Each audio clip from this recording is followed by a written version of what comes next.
পশ্চিমবঙ্গের সব জেলাতে কিন্তু ইতিমধ্যে শুরু হয়ে গিয়েছে বৃষ্টি। এবার কোন কোন জেলায় কেমন আবহাওয়া থাকবে সেদিকে একবার চোখ রাখবো। সুবিধার্থে শুরু করব একেবারে উত্তরবঙ্গ থেকে। উত্তরবঙ্গের 5টি জেলা দার্জিলিং, জলপাইগুড়ি, কালিম্পং, কোচবিহার, এই 5টি জেলাতে কিন্তু কমলা সতর্কতা এখনো অব্যাহত আলিপুর আবহাওয়া দপ্তরের পক্ষ থেকে। উত্তরের বাকি 3টি জেলা অর্থাৎ উত্তর দিনাজপুর, দক্ষিণ দিনাজপুর এবং মালদা, এই 3টি জেলাতে কিন্তু মাঝারি থেকে ভারী বৃষ্টির সতর্কতা জারি করেছে আবহাওয়া দপ্তর এবং এখানে কিন্তু দমকা হাওয়ার সাথে বজ্রবিদ্যুৎ সহ বৃষ্টির সম্ভাবনা রয়েছে এবং হলুদ সতর্কতা জারি করা হয়েছে এই 3টি জেলাতে। এবার আসবো পশ্চিমী জেলাগুলি এবং দক্ষিণবঙ্গের জেলাগুলি। পশ্চিমী এবং দক্ষিণবঙ্গের জেলাগুলিতে কিন্তু প্রায় সব জেলাতে মাঝারি থেকে ভারী বৃষ্টির সম্ভাবনা রয়েছে আলিপুর আবহাওয়া দপ্তর সূত্রের খবর, এবং কিছু কিছু জেলাতে কিন্তু বজ্রবিদ্যুৎ সহ বৃষ্টির সম্ভাবনাও রয়েছে। এছাড়া বুধবার থেকে উত্তরবঙ্গ এবং দক্ষিণবঙ্গে বৃষ্টির পরিমাণ বাড়তে পারে এমনটাই সম্ভাব্য এবং বঙ্গোপসাগরে ঘূর্ণাবাত নিম্নচাপে পরিণত হওয়ায় কিন্তু ভারী বৃষ্টির সম্ভাবনা রয়েছে। এছাড়া আবহাওয়া দপ্তরের আবহাওয়া বিশেষজ্ঞ সোমনাথ দত্ত ঠিক কি বলেন আবহাওয়া সম্পর্কে সেটা একবার শুনে নেব। Either fairly wide spread or wide spread, মানে আপনাকে বলতে পারি আগামী 7 দিন ইনক্লুডিং আজকে নিয়ে 7 দিনের মধ্যে 5 দিন আমরা পশ্চিমবঙ্গের সবকটা জেলাতেই ওয়াইড স্প্রেড রেনফল পাবো। আর 2 দিন খালি আপনার সাউথ বেঙ্গলটাতে ফেয়ারলি ওয়াইড স্প্রেড পাবো, তবে north Bengal of course wide spread rainfall পাবো। তো it is a good phase of monsoon, আমরা খুব ভালো মানে বেঙ্গলের পক্ষে ভালোই বৃষ্টি পাবো। আর ব্যাপারটা হচ্ছে আপনার যেটা গতকাল তো আপনাদেরকে আমি লো প্রেসারের ব্যাপারটা নিয়ে বলেইছিলাম, তো লো প্রেসারটা তো অলরেডি আছে, লো প্রেসারটা আজকেও আছে। লো প্রেসারটার আজকে পজিশনটা হচ্ছে নর্থ ওয়েস্ট বে অফ বেঙ্গল এবং তার লাগোয়া উড়িষ্যা এবং গ্যাঞ্জেটিক ওয়েস্ট বেঙ্গল কোস্ট, আপনার ওটা লো প্রেসার এরিয়া হিসেবেই আছে। এবং সেই লো প্রেসার এরিয়ার যে অ্যাসোসিয়েটেড আপনার ঘূর্ণাবর্তটা, সেই চক্রবাত ঘূর্ণাবর্ত যেটা, সেই ঘূর্ণাবর্তটা আজকে প্রায় মানে সমুদ্র পৃষ্ঠ থেকে 7.6 কিলোমিটার পর্যন্ত এটা দেখা যাচ্ছে আর কি। এবং এই ঘূর্ণাবর্তটির যে অক্ষ সেটি স্ট্রেট ভার্টিক্যাল না হয়ে এটি আপনার দক্ষিণ পশ্চিম দিকে ঝুঁকছে উচ্চতার সাথে সাথে। ওটা খুবই ভালো লক্ষণ বৃষ্টিপাতের জন্য। তো এই হচ্ছে আপনার ব্রিফ আছে যে আমাদের পশ্চিমবঙ্গের সবকটা জেলায় আমরা ভালো বৃষ্টিপাত পেতে চলেছি। ডিটেলস হচ্ছে এইরকম, যেমন ধরুন 29 তারিখ এবং 30 তারিখ যেটা বলছিলাম, পশ্চিমবঙ্গের সব জেলাতেই আমরা ওয়াইড স্প্রেড রেনফল পাওয়ার সম্ভাবনা বেশি আর কি। 1 তারিখ এবং 2 তারিখ জুলাইতে আপনার নর্থ বেঙ্গলের সব জেলাতেই ওয়াইড স্প্রেড রেনফল পাবো, তবে সাউথ বেঙ্গলের সব জেলাতে আমরা পাবো ফেয়ারলি ওয়াইড স্প্রেড। আর 3 তারিখ, 4 তারিখ, 5 তারিখ জুলাইতে পশ্চিমবঙ্গের সব জেলাতেই ওয়াইড স্প্রেড রেনফল হওয়ার যথেষ্ট সম্ভাবনা আছে। তো এই হলো ওয়েদার ফোরকাস্টিং। আর ওয়ার্নিং আজকে যেরকম বজ্রবিদ্যুতের আপনার ইয়েলো ওয়ার্নিং দেওয়া হয়েছে, হলুদ সতর্কবার্তা দেওয়া হয়েছে দক্ষিণবঙ্গের সবকটা জেলাতেই। কোনো ঝোড়ো হাওয়া নয়, জাস্ট থান্ডারস্টর্ম উইথ লাইটনিং। কারণ বর্ষাকালের দিনে এই যে বর্ষার মেঘগুলো আপনারা দেখছেন না, ওগুলো দেখতে তো খুব লো ক্লাউড মনে হয়, কিন্তু ওই লো ক্লাউডের মধ্যেই না এমবেডেড থাকে আপনার সিমি ক্লাউডগুলো, মানে যেগুলো আপনার থান্ডার ক্লাউড বলি আর কি, ওগুলো আছে। ওই থান্ডার ক্লাউডগুলো আছে, সুতরাং আমরা ওই জন্য থান্ডারগুলো পাই আর কি। তো তার জন্য দক্ষিণবঙ্গের সব জেলাতেই আপনার থান্ডারস্টর্ম এবং লাইটনিং এর ইয়েলো সতর্কবার্তা দেওয়া হয়েছে। আর আপনার ভারী বর্ষণেরও সতর্কবার্তা দেওয়া হয়েছে, হলুদ সতর্কবার্তা দক্ষিণবঙ্গে দেওয়া হয়েছে আপনার পূর্ব এবং পশ্চিম মেদিনীপুর, উত্তর এবং দক্ষিণ 24 পরগনা, পূর্ব বর্ধমান, নদিয়া, দার্জিলিং এবং কালিম্পংয়ে। এগুলো আজকে 29 তারিখে। এবং আজকে আপনার ভারী থেকে অতি ভারী বর্ষণের কমলা সতর্কবার্তা দেওয়া হয়েছে উত্তরবঙ্গের জলপাইগুড়ি, আলিপুরদুয়ার এবং কোচবিহারে। আজকে আগামীকাল ভারী থেকে অতি ভারী বর্ষণের কমলা সতর্কবার্তা দেওয়া হয়েছে দার্জিলিং, জলপাইগুড়ি এবং আলিপুরদুয়ারে, এবং ভারী বর্ষণের হলুদ সতর্কবার্তা দেওয়া হয়েছে কালিম্পং, কোচবিহার, উত্তর এবং দক্ষিণ দিনাজপুর, মালদা, মুর্শিদাবাদ, বীরভূম এবং পূর্ব এবং পশ্চিম বর্ধমান।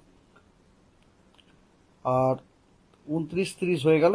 1 তারিখে ভারী থেকে অতি ভারী বর্ষণের কমলা সতর্কবার্তা দেওয়া হয়েছে উত্তরবঙ্গেরই 5টি উত্তরের জেলায় দার্জিলিং, কালিম্পং, জলপাইগুড়ি, কোচবিহার এবং আলিপুরদুয়ার, এবং হলুদ সতর্কবার্তা দেওয়া হয়েছে ভারী বর্ষণের, সেটি হচ্ছে উত্তর এবং দক্ষিণ দিনাজপুর। তবে ওই দিনে আপনার সাউথ বেঙ্গলের কোনো জেলার জন্যই কোনো সতর্কবার্তা নেই। 2 তারিখে উত্তরবঙ্গের সব জেলার জন্যই আপনার ভারী বর্ষণের হলুদ সতর্কবার্তা দেওয়া হয়েছে, দক্ষিণবঙ্গের কোনো জেলার জন্য কোনো সতর্কবার্তা নেই। আর 3 তারিখে আপনার হলুদ সতর্কবার্তা দেওয়া হয়েছে ভারী বর্ষণে উত্তর এবং দক্ষিণ 24 পরগনা, নদিয়া, উত্তর এবং দক্ষিণ দিনাজপুর, জলপাইগুড়ি, কুচবিহার এবং আলিপুরদুয়ার। তো সিনপটিক সিচুয়েশন যেটা রয়েছে সেটা আমাদের পশ্চিমবঙ্গের জন্য খুবই ভালো আর কি। একটা তো আপনার লো প্রেসার এরিয়াটা বললাম, আর একটা ইস্ট ওয়েস্ট ট্রাফও আছে, যেটা আপনার নর্থ ওয়েস্ট ইউপি থেকে ওই যে লো প্রেসার সেন্টারটা অদ্দূর পর্যন্ত ওটা বিস্তৃত আছে। তার জন্য আমাদের ঝাড়খণ্ড এরিয়াগুলো, আমার রিজিয়নে তো ঝাড়খণ্ড পড়ে, ওখানেও বৃষ্টিপাতগুলো ভালো হবে আর কি। That's all. স্যার, এই যে ঘাটতি চলছিল, এই যে বৃষ্টি থেকে একটু কি হবে? না, মেকআপ তো হবে, কিন্তু কতটা মেকআপ হবে সেটা এই মুহূর্তে বলা মুশকিলের ব্যাপার আছে, কারণ এই বৃষ্টি তো 2 দিনই শুরু হয়েছে। এবং কথা হচ্ছে যে এই উইকের পরে হয়তো বৃষ্টিটা একটু কমেও যেতে পারে আবার। এই week means I mean to say, যেটা আপনার আগামী 4 তারিখ পর্যন্ত উইকের পরে যে উইকটা শুরু হবে, সেই উইকে হয়তো বৃষ্টি হয়তো একটু কমতেও পারে আর কি। মানে বৃষ্টি বন্ধ হয়ে যাবে না, বৃষ্টি হয়তো একটু কমতেও পারে। আর তাপমাত্রা স্যার? তাপমাত্রা তো এখন কমে গেছে, তবে হিউমিডিটি প্রচন্ড পুস্ট আপ হচ্ছে, যেহেতু জলীয় বাষ্প। এ তো বর্ষাকালে আমাদের এই এলাকার এটা মানে ক্যারেক্টারিস্টিক, তো এটা তো স্বাভাবিক। মানে এটা অলরেডি আপনার যারা এক্সপার্ট তারা অলরেডি বলেই দিয়েছে, বর্ষাতে আমাদের মানে অস্বস্তিকর পরিস্থিতি আরো বাড়তে পারে। কারণ বর্ষাকালে কি হয়, আপনার হিউমিডিটিটা পুস্ট আপ হচ্ছে, ধরুন যে এটা কি হচ্ছে, একটা হাইড্রোলজিক্যাল সাইকেল বলি আমরা এটাকে। যে জল আছে আপনার জলীয় সমুদ্র, নদী, পুকুরে, সেগুলো সূর্যের তাপে বাষ্প হচ্ছে, বাষ্প হয়ে ভারী ভারী হয়ে বৃষ্টি, আপনার মেঘ হলো, বৃষ্টি হয়ে গেল। এবারে বৃষ্টি হয়ে তো মাটিতে জমা পড়লো না, মাটিতে যেই জমা পড়লো তখন যেই একটু সূর্যের তাপ হলো, ওখান থেকে ওয়াটার ভেপার এভাপোরেশন হতে শুরু করলো। তো ওই এভাপোরেশন মানে কি, ওয়াটার ভেপার গুলো অ্যাটমসফিয়ারই আসছে না, তো ওই ওয়াটার ভেপারটা যখন অ্যাটমসফিয়ারে আসছে, তাতে আপনার রিলেটিভ হিউমিডিটিটা বাড়িয়ে দেবে, সেটা আপনার আমার পক্ষে অস্বস্তিকর ব্যাপার। এবং ব্যাপারটা হচ্ছে, আমরা এটাও জানি যে যখন ধরুন যখন বৃষ্টিটা হয় তখন কি হয়, জলীয় বাষ্পটা তো কনডেন্সড হয়ে যায় না তরল জলে।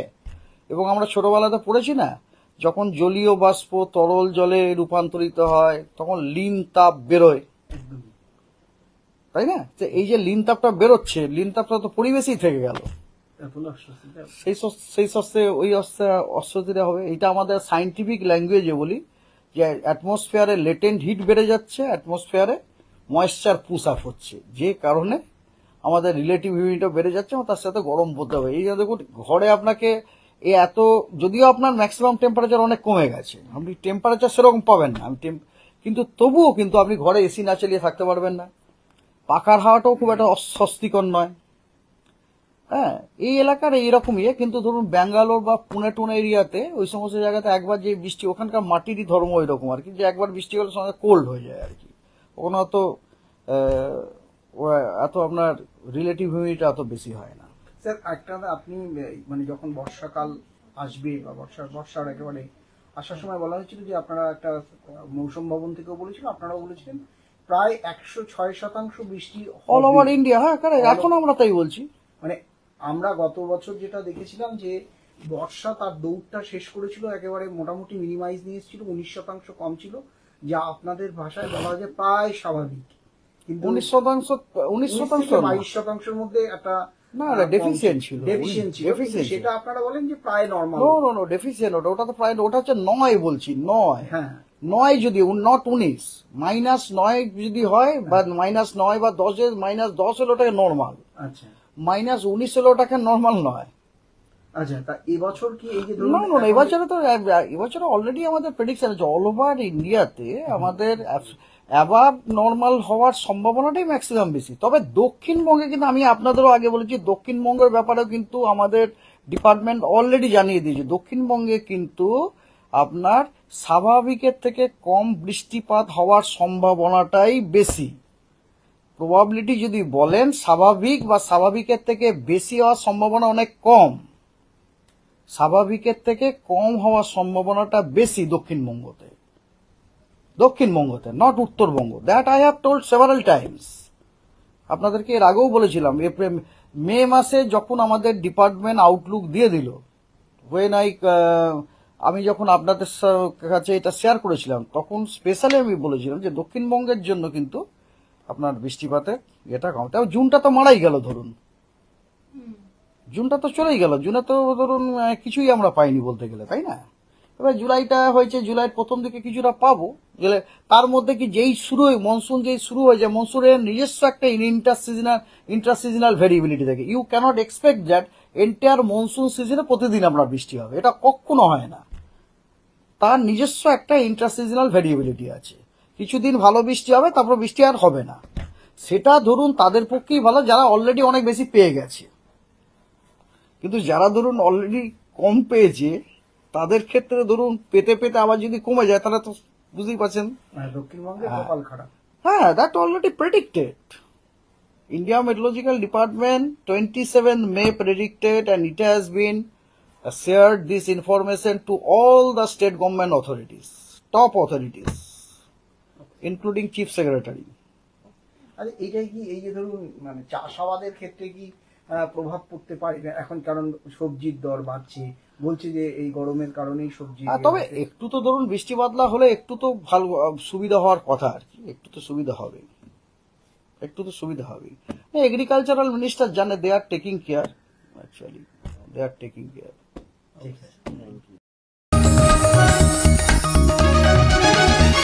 आप देख रहे हैं न्यूज़ UNI।